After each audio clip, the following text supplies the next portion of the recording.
So Greece, Italy, now Spain, changes in leadership afoot. All right, and the throw the bums out feeling really doesn't stop there. We've listened to the dullest, most technocratic speeches I've ever heard. You are all in denial. By any objective measure, the euro is a failure. And who is actually responsible? I mean, who's in charge out of you lot? Well, of course, the answer is none of you. We know who the villains are. You should all be held accountable for what you've done. You should all be fired. And your friends here got together like a pack of hyenas, rounded on Papandreou, had him removed and replaced by a puppet government. What an absolutely disgusting spectacle that was. I was wrong about you. I said you'd be the quiet assassin of nation-state democracy, but you're not anymore. You're rather noisy about it, aren't you? You, an unelected man, went to Italy and said this is not the time for elections, but the time for actions. What in God's name gives you the right to say that? Man, oh man. Take that to the member of the European Parliament who said all that and more. Nigel Farage joins us now. Good to have you, sir. Good afternoon. You know what I admired about that?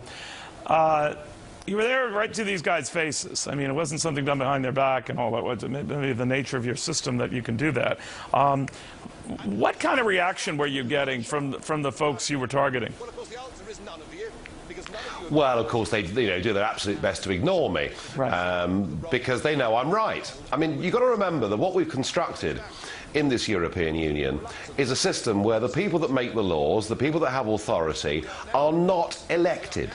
And I've been saying for a decade, this is an undemocratic form of government, and that is totally unacceptable.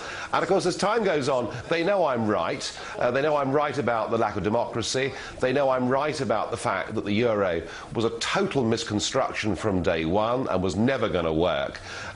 So when I meet them at various lunches and dinners and social events, I think I would describe their reaction towards me as being fairly cool. I would imagine that. But Nigel, I'm wondering what's really going on here. If the euro and that unique club, as it was once called, has been so badly burned and tarnished over the last few weeks. They want to keep the club going. They want to loosen maybe membership rules, maybe give a little bit more wiggle room to the members who might not qualify. So they're obviously struggling to keep it together. You think it's all but fallen apart? Well, look, I mean, you know, the thing is a failure, but what they've been doing over the course of the last year is getting together big sums of money, and please don't think you're excluded from this, because the International Monetary Fund, based in Washington, has also been throwing large sums of money at this, and what they're trying to do is to keep small, predominantly Mediterranean countries inside the euro, when actually, we all know in the end they're going to bust out anyway. That's the economics of it. Why is that inevitable? Why is that inevitable, Nigel, that they're all going to bust out? They argue that they can get this club back together. You think the better part of valor is for every country to do its own thing? I mean, Britain never joined the euro. There's been talk that it still might, but Italy goes the lira route, Greek goes the drachma. In other words, everyone reverts back to their own currencies? I think so, yes, and I think that there is no doubt that Germany is the dominant competitive industrial country inside Europe, and frankly, Greece cannot hope to compete, you know, on an even basis with Germany. And that's why we have exchange rates. And that's why currencies go up and currencies go down. And the Greeks are stuck now in a currency that is overvalued, possibly by as much as 70%. They have a totally different work ethic, a different pattern of business. Greece and Germany cannot survive together inside the same economic and monetary union. And you know, we've warned about this from day one, and I think to a very large extent we've been proved right. But what is really scary, and what has happened since I was last on Fox 3 weeks ago warning about all of this, is we saw in Greece the Prime Minister, Papandreou, dared to use the word referendum. He said, I'm going to put this package to the Greek people to see whether they want to stay part of the euro or not.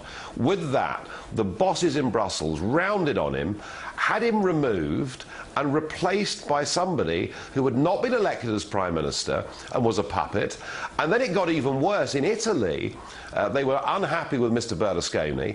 They demanded that he went, and we now have in Italy, the entire cabinet, the people running that country, not one of them is an elected politician. Well, They who's are controlling? Who's calling the democracy. shots? I mean, if it's this, you know, who? It's a combination of things. It's you've got the guys that I was addressing last week in the European Parliament. You've got the President of the European Commission, the President of the European Council. It's a very complex bureaucratic architecture. Bottom line, these are all the ones who want Mother Europe, United Euro Club, the ones who, you know, at the behest of the Germans and the French and the Belgians, want to keep this going. These are most of the members don't want to keep it going. Well, that's right. But what has happened through the middle of all of this is Chancellor Merkel from Germany has now become the dominant figure. And she's in a very difficult situation because the Germans are very unhappy signing a blank open cheque to Greece in perpetuity.